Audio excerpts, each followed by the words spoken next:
Bonjour, je m'appelle Valérie Patou, je suis conseillère en production légumière à la Chambre d'agriculture de Normandie. Je vais vous présenter le projet Altise, lutte alternative pour la gestion de l'altise du chou. En production de choux, l'altise des crucifères est un ravageur en forte progression depuis quelques années.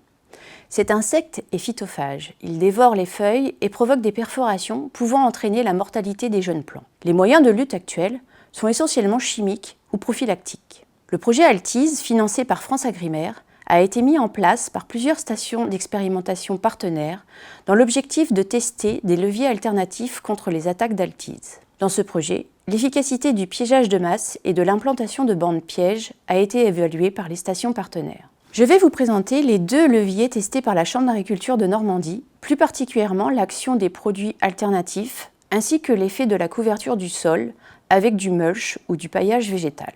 Les essais produits alternatifs ont été réalisés sur différents types de choux dans des situations de faible à forte pression altise. On distingue des produits à action répulsive, composés d'extraits végétaux, et des produits minéraux agissant comme une barrière physique sur les feuilles.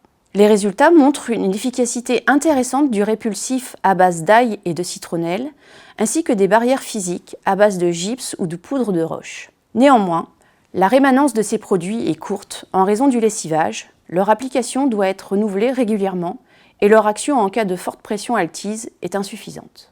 Le second levier testé contre les altises est la couverture du sol par un paillage. Dans le projet, plusieurs types de paillage ont été testés. Le mulch de transfert, produit à partir de couverts végétaux, cultivés et broyés sur d'autres parcelles, puis étalés sur la culture de choux, ainsi que le mulch in situ ou le paillage végétal, qui est produit sur place à partir d'un couvert broyé, fauché ou couché juste avant la plantation.